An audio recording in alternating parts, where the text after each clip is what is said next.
দীর্ঘ ৩৫ বছর পর রাষ্ট্রপতি পদে সরাসরি প্রতিদ্বন্দ্বিতাপূর্ণ নির্বাচন দেখতে যাচ্ছে বাংলাদেশ। আজ দুপুর ২টা থেকে বিকেল ৫টা পর্যন্ত চলবে ভোট গ্রহণ। সেখান থেকে বঙ্গভবনে যাবেন দেশের ২৩তম রাষ্ট্রপ্রধান। এই নির্বাচনে ভোটাধিকার প্রয়োগ করবেন সংসদ সদস্যরা। এবার মোট ভোটার ৩৪৯ জন। রাষ্ট্রপতি নির্বাচনে ভোটদানের প্রক্রিয়া নিয়ে আরও জানাচ্ছেন নাসির উদ্দিন। ১৯৯১ সালে রাষ্ট্রপতি পদে সরাসরি প্রতিদ্বন্দ্বিতাপূর্ণ ভোট হয়েছিল। এরপর দীর্ঘদিন সরাসরি নির্বাচন হয়নি। ৩৫ বছর পর আবারও রাষ্ট্রপতি পদে ভোট দেখতে পাবেন দেশবাসী। জাতীয় সংসদে সব মিলিয়ে ২৪৭টি আসন নিয়ে একক সংখ্যাগরিষ্ঠ বিএনপির প্রার্থী মির্জা ফখরুল ইসলাম আলমগীর, অপরদিকে ১১ দলীয় ঐক্যের প্রার্থী অলি আহমেদ। বৃহস্পতিবার জাতীয় সংসদ ভবনের সংসদ কক্ষে এই দুই প্রার্থীকে ভোট দেবেন সংসদ সদস্যরা। দুপুর ২টা থেকে বিকেল ৫টা পর্যন্ত চলবে ভোট গ্রহণ।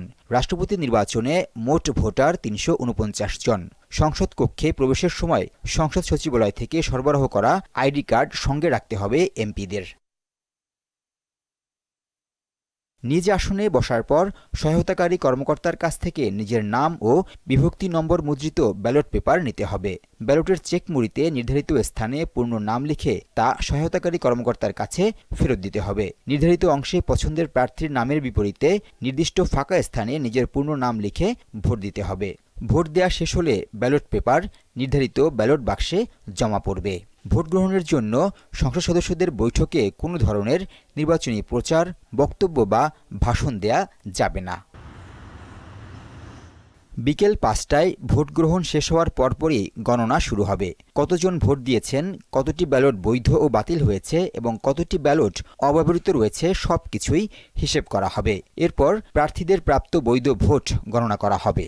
সর্বাধিক ভোট পাওয়া প্রার্থীকে বিজয়ী ঘোষণা করবেন নির্বাচনী কর্মকর্তা। পরে নির্বাচন কমিশন থেকে ফলাফলের গেজেট প্রকাশ করা হবে।